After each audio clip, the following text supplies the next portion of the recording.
Hey everyone, gather around because today I'm going to tell you a magical story called The Elves and the Shoemaker. Are you ready? Let's dive in. Once upon a time, there was a kind and hard-working shoemaker. He lived in a small village with his wife. Sadly, they were very poor and had just enough leather to make one last pair of shoes.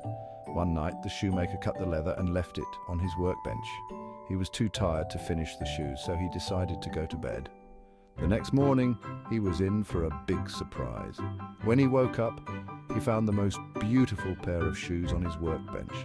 The stitching was perfect, and the leather shone like never before. The shoemaker and his wife were amazed. Who could have made these wonderful shoes, they wondered. Soon, a wealthy customer entered the shop and bought the shoes for a very high price. With the money, the shoemaker bought enough leather for 2 more pairs of shoes. As before, he cut the leather and left it on his workbench going to bed. And guess what? The next morning, there were 2 new pairs of stunning shoes waiting for him. This went on night after night. The shoemaker and his wife were curious to find out who was helping them.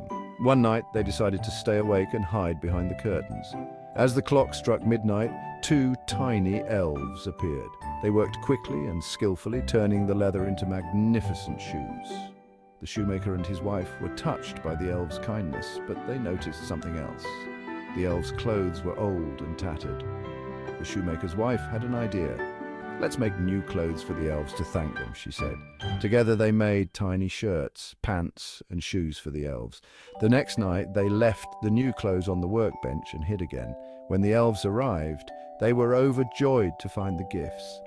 They put on their new clothes and danced with happiness. After that night, the elves never came back, but the shoemaker and his wife lived happily ever after. And that's the magical tale of the elves and the shoemaker. I hope you enjoyed it.